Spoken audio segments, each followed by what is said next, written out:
What's going on, guys? My name is Wade with Tech Daily, and in this video, we are checking out the new Samsung Galaxy S21. I have both the regular S21 and the S21 Plus here, so we'll do some comparisons as well. I'll show you the size differences and fill you in on everything else you need to know about these two phones. But first things first, let's go ahead and unbox them and see what all comes inside the package. Now, you might be able to tell that Samsung followed in Apple's footsteps here and really limited the size of the actual box, and also what all comes inside as far as the included accessories and things. So keep that in mind as we dive on in here. Pulling off the lid of the box, the first thing we get is just a little piece of cardboard with the Samsung logo, and underneath that we see the phones themselves. I got the S21 in the Phantom Violet color. Obviously, the S21 Plus is in Phantom Silver, which I actually think looks really nice. And we'll take a closer look at the phones in just a second. But inside the box, you can see we really don't get much more. There's one final little cardboard package here. The SIM ejector tool is fastened to the outside, and inside the box you'll find a stack of paperwork and just one included accessory, a USB-C cable. That's it. No more wall plug, no earbuds, no ODB connector, nothing else included anymore. And it's the same with both phones, just the included cable and paperwork. And like I said, Samsung basically just followed Apple in eliminating the extra accessories and packing material to essentially cut down on waste. So with all that stuff out of the way, here are the phones once again. And just to give you a quick breakdown on the pricing and color options, the regular S21 is now cheaper than ever. It starts at $799 and comes in 4 different colors: gray, white, pink, and this violet color. The larger S21 Plus is the $1,000 device now, and it comes in 5 different colors: violet, black, gold, red, and this silver finish. Now, Samsung continues to run really great trade-in deals and free accessory add-ons. So if you're considering one of these phones or even the new S21 Ultra, I highly recommend checking out what kinds of deals and discounts are going on right now. And I'll leave some links down below in the video description so you don't miss out on anything good and can maybe save some money or get those free accessories. So the new S21 and S21 Plus this year obviously look pretty familiar to previous flagship Samsung devices, at least from the front. But there are a number of design changes, add-ons, and new features that might entice you to upgrade, I think. Right off the bat, if you're looking for just a straight comparison between these two phones, the first difference obviously is going to be the size. The smaller S21 is a 6.2-inch phone, while the larger S21 Plus comes in at 6.7 inches. Side by side, you can see that most of the extra screen real estate with the S21 Plus is in height, though it is just a little wider as well. In the hand, the larger phone is also a bit heavier, and nowadays I'd almost characterize the regular S21 as a rather comfortable device at its size. Almost small, but not quite. While the larger S21 Plus is sort of the size I think a lot of us have probably gotten used to by now, especially from Samsung. It's pretty big, but not quite the largest phone we've seen. Up front, you can see we've got nearly a frameless design, so the phones are almost entirely all screen, which definitely keeps the bulk down. There's a small camera cutout up top, and you can barely see the bezels all around. One other thing to note, Samsung seems to have pretty much dropped any sort of curved glass or infinity display on their smartphones now. These new S21s have a totally flat front panel all the way to the edge, and I know some people like to see that. Obviously, the front of these new S21s are very familiar, but around back you can see we do get a fresh new design. And one important thing to mention, another difference between these phones,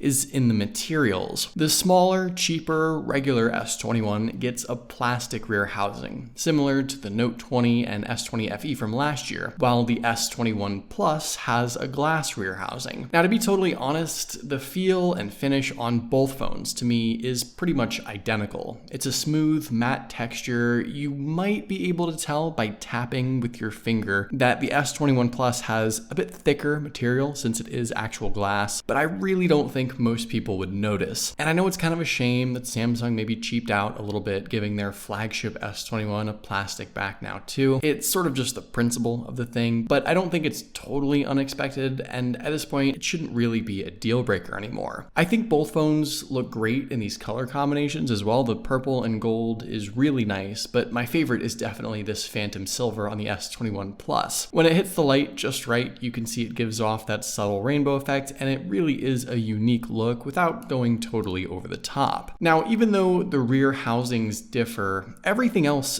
physically with these two phones is going to be exactly the same. They both have all aluminum frames with a polished finish, and that not only looks great, but it also gives the phone their high-end flagship feel and a decent amount of weight in the hand. And obviously, this year the camera module around back has been totally redesigned as well. I wasn't so sure how I felt about this when I first saw the phones, but I've actually grown to like it a bit now. The polished metal sort of flows over the lenses, which looks super nice, and the camera bump is kind of no more now. There's a slight raise, which you can probably tell, but it's really not bad. And all in all, between the unique color combinations and the refreshed design, I do think the new S21s look really good. Now, interestingly enough, aside from the size difference and the glass versus plastic rear housing, everything else with these two phones physically is exactly the same. Also, the features and most of the specs, there's really nothing else that separates them this year. And I think you'll sort of have to decide if $200 more for the S21 Plus is really worth that extra money. If you want more phone now, you'll have to totally jump up to the S21 Ultra. Taking a look around, you can see that there's nothing on the left side of the phones, nothing really up top either besides some microphone holes. On the right, the usual power and volume buttons. And down below, the SIM tray, now on these S21s, is just the SIM tray, no expandable storage here, which is a bummer. Obviously, you also have the USB-C charging port and bottom speaker. There's also a secondary speaker in the earpiece on both phones for stereo sound, and I think these phones offer really great out loud listening experiences. Here's a sample of each so you can get an idea.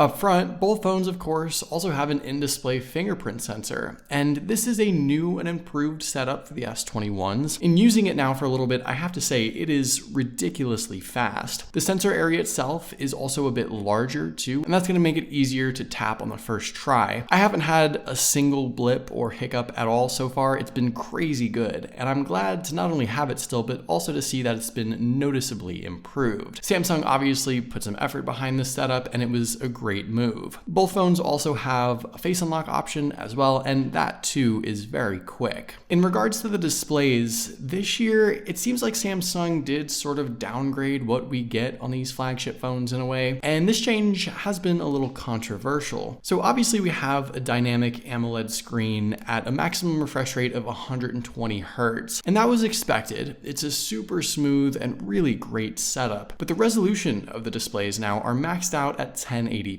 Last year, we had the choice of 120 Hz or 1440p. We could flip back and forth between them in settings. This year, Samsung just dropped the higher resolution completely, at least for the S21 and S21 Plus. You can get 1440p on the Ultra, and I guess Samsung figured that most people prefer a high refresh rate display. I know I certainly do, but it's one of those things where it's just a shame to see a feature taken away, especially on a flagship phone. But fortunately, the 120 Hz screen on these devices is awesome. You still get a fairly high resolution anyway as well, 421 pixels per inch on the S21 and 394 on the S21 Plus. Samsung, I think, still offers the best viewing experience in the business with their screens, and I have no complaints. They're super bright, they're very colorful. The default color profile is obviously always a bit saturated, and like always, you can adjust that. But I've liked this look, and for the most part, this is exactly the content watching experience I'd expect from a flagship Samsung phone. Now inside, these new flagship devices have the latest 2021 specs. Depending on where in the world you live, you'll either get the Snapdragon 888 processor or the Exynos 2100. They both also ship with 8 gigs of RAM and a choice of either 128 or 256 gigabytes of storage. And like I said earlier, everything is going to be the same with these two phones with the internals, and if you want more RAM, for example, and actually more storage 2 up to 512 gigabytes, you will have to jump up to the Ultra here as well. The only other thing that is different is actually the battery capacity. The smaller S21 is powered by a 4,000 milliamp capacity battery, while the larger S21 Plus gets a 4,800 milliamp inside. And to me, the factor that might even this out a little bit is the larger display on the larger phone. It'll consume more battery power, but in general, you should see better battery life with the S21 Plus anyway. Obviously, out of the box, both these phones feel lightning fast, as they should. Not only do they have the latest and greatest specs, but also the latest updates as well. There's Android 11 paired with Samsung's new One UI 3.1, and honestly, there's just not much more to say here. These are of course going to be some of the fastest and most powerful smartphones on the market right now, especially with the chipsets inside. I think Samsung has also done a fantastic job with One UI as well. The slight changes and refresh look pretty good. Everything flows really nicely. And these are exactly the fresh, fast, fully capable flagship phones you would expect. Finally, around back, both these new phones have the same great camera setup that I think offers a nice balance of interesting features. The main lens is a 12 megapixel f1.8 aperture shooter. There's a 64 megapixel telephoto lens for optical and hybrid zoom that Samsung I think is sort of known for now, and a 12 megapixel ultra wide thrown in as well. Now, I'm really looking forward to putting this camera setup to the test here and comparing it to some other devices in the coming days. I think there's a lot to like. You've got those crazy unique features like 8K video recording at 24 FPS, which I know few people will probably use, but it's awesome at least to have something like that on a smartphone. There's 30 times zoom as well, which isn't as crazy as like the Ultra's super zoom moon gazing abilities, but I think it's a solid option anyway, and actually pretty useful in comparison. Overall, these are phones that are going to take fantastic pictures in every occasion for sure. Also, the selfie cameras here on both phones are the same 10 megapixel f2.2 aperture lenses. Just a quick sample shot out of the box, looks pretty great. Like I said, all the same setup and everything, so you're getting an identical result. Now, I do think it is a bit of a shame that between the S21 and S21 Plus now, you don't get more capabilities or features with the camera. We sort of used to get that in previous years, but all in all, I think there's still a lot to like. So there you go. Those are my initial thoughts and first impressions, at least, on these new S21 devices. What do you guys think about these new phones? Are they something you're considering right now, or are you maybe waiting to see a price drop? Let me know in the comments down below. I'd love to know your thoughts, of course. Hopefully you guys did enjoy this video though. Be sure to follow Tech Daily on Twitter and subscribe to the Tech Daily YouTube channel if you haven't already,